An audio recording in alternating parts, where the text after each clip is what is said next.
மகாநதி முடிய போகுது அப்படின்னு யாரால கொஞ்சம் கூட ஏத்துக்கவே முடியல.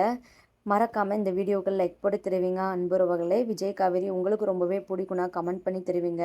ஆல்ரெடி நம்ம காவேரியை கூட்டிட்டு போறதுக்காக விஜய் அவங்களோட வீட்டில் தான் வந்து வெயிட் பண்றாங்க. இது தெரியாத நம்ம காவேரி விஜய்க்கு கால் பண்ணி, இங்க பாருங்க, நீங்க வீட்டுக்கு எதுவும் வந்துடாதீங்க, வெளியே முக்கிலேயே நில்லுங்க, நான் அவ்வளோதான் கிளம்பிட்டேன் வரேன். ஏன்னா எங்கள் வீட்டில் யாருக்குமே தெரியாது, நான் கல்யாணத்துக்கு போகிறதா தான் வந்து சொல்லி வச்சுருக்கிறேன், உங்கள் கூட நான் வெளியே போகிறது தெரியாது, அதனால தான் சொல்கிறேன் அப்படின்ட்டு சொல்லும்போது, இங்கே விஜய் இருந்துக்கிட்டு நான் உங்கள் வீட்டில் தான் இருக்கிறேன் அப்படின்னு வந்து சொல்கிறாங்க. இதை கேட்ட காவேரிக்கு பயங்கர அதிர்ச்சியாக இருக்குது. இன்னொரு பக்கம் காவேரி பண்ணுறதெல்லாம் பார்த்துட்டு இங்கே மொத்த குடும்பத்துக்கும் செம சந்தோஷமாக தான் இருக்குது. என்ன பண்ணுறது, இவர் இப்படி சொதப்பிட்டாரே, சரியான அவசர கொடுக்கையாக இருப்பார் போல், நம்ம சொல்லங்குள்ளேயே இவர் எதுக்கு வீட்டுக்கு வந்தார் அப்படின்ட்டு காவேரி புலம்பி தவிக்கிறாங்க. இப்போது நம்ம வெளியே போய் தானே ஆகணும், எதனாலும் சமாளிப்போம், டைம் வேற ஆகுது அப்படின்னு ரூமை விட்டு நம்ம காவேரி வெளியே வராங்க. இங்கே சாரதா, கங்கா, யமுனா, நிவின் எல்லாருமே இங்கே காவேரியை ஒரு மாதிரி சிரிச்சுக்கிட்டு பார்க்குறாங்க. உடனே காவேரி வந்துட்டு, இப்போ எதுக்காக எல்லாரும் என்னை பார்த்து சிரிக்கிறீங்க, உங்ககிட்டலாம் நான் ஒன்றும் பொய் சொல்லலை, உண்மையை தான் சொன்னேன், உண்மையாகவே என் ஃப்ரெண்டு ஒருத்தவங்களுக்கு தான் கல்யாணம், அங்கே தான் கிளம்பிட்டு இருந்தேன், அப்போ தான் இவர் கால் பண்ணி வெளியே போகலாம் அப்படின்ட்டு கூப்பிட்டாரு. எனக்குமே அவாய்ட் பண்ண தோணலை, ஏன்னா இவர்கிட்ட கொஞ்சம் கொஞ்சமாக பேசி பழகுனா தானே இவரை பற்றி எனக்கு தெரியும், சீக்கிரமே இவரை என்னால் புரிஞ்சுக்க முடியும் அப்படின்ட்டு அவ்வளோ சூப்பராக நம்ம காவேரி வந்து சமாளிக்கிறாங்க.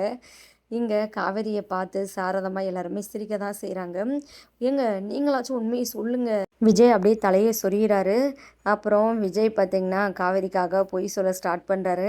ஆமாம், காவேரி மிஸ் சொல்கிறது எல்லாம் உண்மைதான், சடனாக பிளான் பண்ணது தான், நீங்கள் எதுவும் தப்பாக நினச்சிக்காதீங்க, எனக்காகலாம் காவேரி மிஸ் இவ்வளோ அழகாலாம் ரெடி ஆகலை, அவங்க கல்யாணத்துக்கு போகிறதுக்காக தான் அவ்வளோ அழகாக ரெடியாக இருக்கிறாங்க அப்படிலாம் வந்து சொல்கிறாங்க. இங்கே காவேரி இருந்துக்கிட்டு, நீங்கள் அதுக்கு மேலே நீங்கள் சொல்கிறதுலையே அவங்க நல்லாவே தெரிஞ்சுக்குவாங்க, ஆல்ரெடி இதெல்லாம் பிளான் பண்ணது அப்படின்ட்டு, தயவு செஞ்சு போதும் வாங்க, நீங்கள் எதுவுமே பேசவே வேணாம் அப்படின்ட்டு விஜய் கையை பிடிச்சி நம்ம காவேரி பார்த்திங்கன்னா அப்படியே உரிமையோடு இழுத்துட்டு போகிறாங்க. இதை பார்த்து நம்ம சாரதாமா பயங்கர சந்தோஷப்படுறாங்க. இப்போ தான் அவங்களுக்கு மனசுக்கு அவ்வளோ நிம்மதியாக இருக்குது. காவேரியோட வாழ்க்கை என்ன ஆக போகுது அப்படின்ட்டு ரொம்பவே பயந்துட்டு இருந்தவங்க இப்போது காவேரி இப்படிலாம் பண்ணுறதை பார்த்துட்டு கண்டிப்பாக இவங்க 2 பேருமே ஒன்று சேர்ந்துருவாங்க அப்படின்னு நம்ம சாரதாம்மா வந்து நினச்சி சந்தோஷப்படுறாங்க.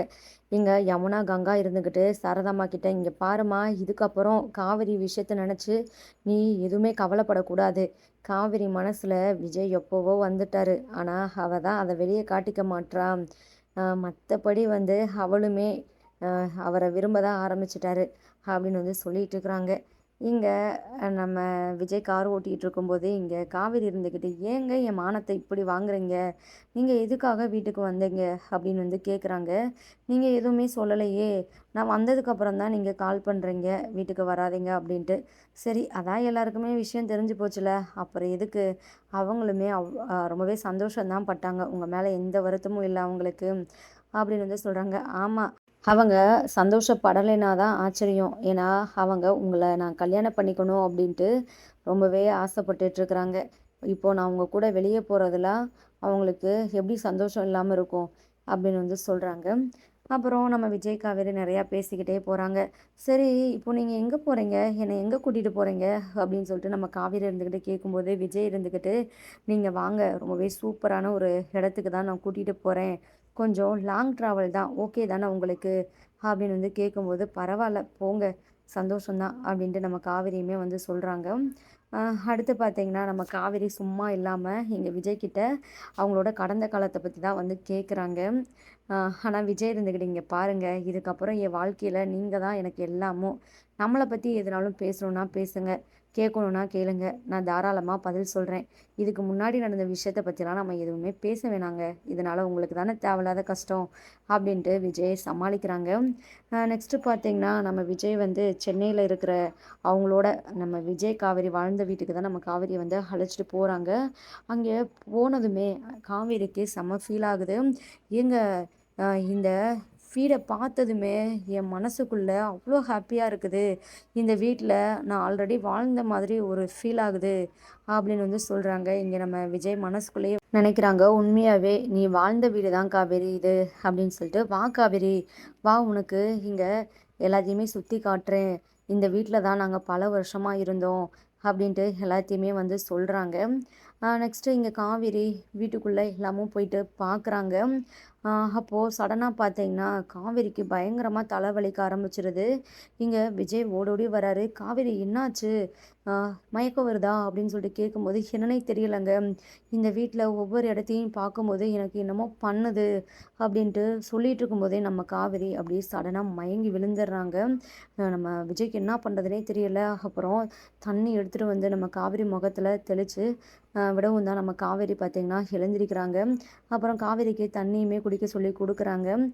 காவேரி பார்த்திங்கன்னா விஜய்கிட்ட வந்து நார்மலாக வந்து பேசுகிறாங்க.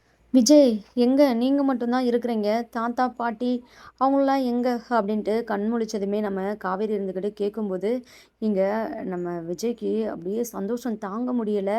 நல்லாவே புரிஞ்சுக்கிறாரு காவேரிக்கு எல்லாமும் ஞாபகம் வந்துடுச்சு அப்படின்ட்டு. சந்தோஷம் தாங்க முடியாமல் அந்த நிமிஷமே விஜய் காவேரி அப்படியே கட்டி பிடிச்சி கதறி அழுகிறாங்க. காவேரி, உனக்கு பழசு எல்லாம் ஞாபகம் வந்துடுச்சா? என்னால் இதை நம்பவே முடியலை. எனக்கு தெரியும் இந்த வீட்டுக்கு உன்னை கூட்டிகிட்டு வந்தால் கண்டிப்பாக இதனால் ஒரு மாற்றம் வரும் அப்படின்ட்டு என் உள் மனசு சொல்லுச்சு. அதனால தான் நம்ம வீட்டுக்கு நான் உன்னை கூட்டிகிட்டு வந்தேன் அப்படின்னு வந்து சொல்கிறாங்க. இங்கே காவேரிக்கு ஒன்றுமே புரியலை. என்ன விஜய், என்ன சொல்லிட்டு இருக்கிறீங்க, இவ்வளோ நாளாக எனக்கு என்ன ஆச்சு அப்படின்ட்டு நிறையா கேள்வி மேலே கேள்வியாக கேட்குறாங்க. இங்கே விஜய் இருந்துக்கிட்டு பொறுமையாக எல்லாத்தையுமே காவேரி கிட்ட வந்து சொல்கிறாங்க. இத்தனை வருஷமாக உனக்கு பழசு எதுவுமே ஞாபகம் இல்லை காவேரி. நம்ம வாழ்க்கையே மொத்தமாக மாறிடுச்சு. நமக்கு ஒரு குட்டி ஏஞ்சல் கூட இருக்கிறா அப்படின்னு சொல்லிட்டு வந்து சொல்லவும், இங்கே காவேரி பயங்கரமாக சந்தோஷத்தில் கண்கலங்க ஆரம்பிச்சுறாங்க. நான் உங்களை ரொம்பவே கஷ்டப்படுத்தினேண்ணா விஜய், எப்படி நீங்கள் இவ்வளோ நடந்துமே என்னை விட்டுட்டு போகலை அப்படின்னு சொல்லிட்டு கேட்கும்போது, எப்படி காவேரி நான் உன்னை விட்டுட்டு போக முடியும்? நீ உயிரோடு இல்லை அப்படின்ட்டு நான் எவ்வளோ கஷ்டப்பட்டேன். நீ உசுரோடு இருக்கிறேன்னு தெரிஞ்சதுக்கு அப்புறம் தான் எனக்கு அவ்வளோ சந்தோஷமாக இருந்தது. என் உசுரே மறுபடியும் எனக்கு வந்த மாதிரி இருந்துச்சு. உன்னை விட்டுட்டு நான் கனவுல கூட போக மாட்டேன்னு சொல்லிட்டு உனக்கு தெரியாதா அப்படின்னு வந்து சொல்கிறாங்க. உடனே நம்ம காவேரி விஜய்க்கு அப்படியே முத்தம் கொடுக்குறாங்க. இங்கே உடனே விஜய் இருந்துக்கிட்டு இப்போவே இந்த சந்தோஷமான விஷயத்த நம்ம வீட்டுக்கு ஃபோன் போட சொல்லுவோம் அப்படின்ட்டு நம்ம விஜய் பார்த்திங்கன்னா தாத்தா ராதா எல்லாருக்கிட்டையுமே வந்து சொல்கிறாங்க.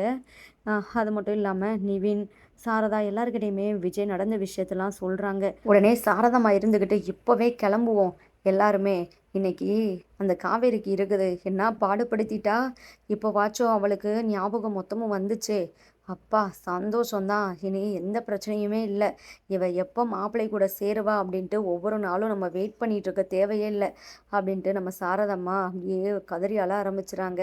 அம்மா, ஏம்மா இப்போ அழுதுட்டுருக்குற அப்படின்ட்டு கங்கா யமுனா இருந்துக்கிட்டே கேட்கும்போது, சந்தோஷத்தில் தாண்டி அழுகிறேன். சரி, நம்ம எல்லாருமே இப்போ சென்னைக்கு கிளம்பி போகலாம் அப்படின்னு சொல்லிட்டு இங்கே தாத்தா ராதா எல்லாருமே மொத்தமாக ஒரே ஃபேமிலியாக சேர்ந்து தான் இங்கே சென்னைக்கு கிளம்பி போகிறாங்க. தாத்தாவை பார்த்ததுமே இங்கே நம்ம காவேரி போயிட்டு தாத்தாவை அப்படியே ஹக் பண்ணிக்கிறாங்க, தோளில் சாஞ்சுக்கிறாங்க. தாத்தா, அவங்க எல்லாரையுமே நான் ரொம்பவே கஷ்டப்படுத்திட்டேனா அப்படின்னு வந்து கேட்கும்போது தாத்தா இருந்துக்கிட்டு காவேரி கிட்ட வந்து மன்னிப்பு கேட்குறாங்க. இல்லைம்மா, தாத்தா ஒரு மாதிரி ஃபீல் பண்ண ஆரம்பிச்சுறாரு. அப்படியெல்லாம் எதுவும் நினைக்காத அப்படின்னு வந்து சொல்கிறாங்க. எங்கள் காவேரி நம்ம பாட்டியை தேட ஆரம்பிச்சுறாங்க. எங்கே தாத்தா நீங்கள் மட்டும் இருக்கிறீங்க, என் சண்டைக்கார பாட்டி எங்கே அப்படின்னு கேட்கும்போது அப்புறம் தான் விஜய் விஷயத்த வந்து சொல்கிறாங்க, பாட்டி தவறிட்டாங்க அப்படின்ட்டு. இங்கே நம்ம சாரதாலாம் பார்த்திங்கன்னா காவேரி கிட்ட வந்து சண்டை போடுறாங்க. என்னம்மா எங்களை பாடா படுத்திட்ட, உனக்கு பெரிய கும்பிடு போடுறேம்மா, இனியாச்சும் உன் புருஷன் கூட சேர்ந்து சந்தோஷமாக வாழ வழியை பாரு, இனி எங்களை டிஸ்டர்ப் பண்ணாத, இனி நான் நிம்மதியாக இருக்கணும் அப்படின்னு வந்து சொல்கிறாங்க. இங்கே ஓடோடியும் வந்து நம்ம காவேரி சாரதாம்மாவை ஹக் பண்ணிக்கிறாங்க. ரொம்பவே கஷ்டப்படுத்திட்டேனம்மா அப்படின்ட்டு. அதெல்லாம் இல்லை காவேரி, இருந்தாலுமே உன் பொண்ணை நினச்சி எனக்கு ரொம்பவே கவலையாக இருந்தது அப்படின்னு சொல்லிட்டு வந்து சொல்கிறாங்க. இங்கே நம்ம காவேரி இருந்துக்கிட்டு அப்புறம்தான், ஆமாம் விஜய் சொன்னார் எங்களுக்கு ஒரு அழகான குட்டி ஏஞ்சல் இருக்கிறா அப்படின்ட்டு, நான் தான் பேசுனதெல்லாம் மறந்துட்டேன் அப்படின்னு சொல்லிட்டு சொல்லும்போது இங்கே அம்மு பார்த்திங்கன்னா வராங்க. அம்முவை பார்த்ததுமே காவேரி அப்படியே அள்ளி கொஞ்சுறாங்க, முத்தமாக கொடுக்குறாங்க. இங்கே நம்ம அம்மு இருந்துக்கிட்டு காவேரி மிஸ், இப்போ உங்களுக்கு எல்லாம் ஞாபகம் வந்துடுச்சா அப்படின்னு சொல்லிட்டு வந்து கேட்குறாங்க. நான் உன்னோட மிஸ் இல்லாமோ உன்னோட அம்மா, எனக்கு எல்லாமும் ஞாபகம் வந்துடுச்சு. உன்னை கூட நான் ரொம்பவே கஷ்டப்படுத்திட்டேல, சாரி அம்மு அப்படின்னு வந்து சொல்கிறாங்க. அதெல்லாம் பரவாயில்லம்மா, உங்களுக்கு உடம்பு சரியில்லாதனால தானே இப்படிலாம் பண்ணீங்க அப்படின்ட்டு அம்மு அப்படியே டைட்டாக காவேரியை ஹக் பண்ணிக்கிறாங்க. மொத்தம் வெறுமே பயங்கர ஹாப்பியாக இருக்கிறாங்க. அடுத்து நம்ம விஜய் காவேரியோட மேரேஜை தான் வந்து பிளான் பண்ணிட்டு இருக்கிறாங்க.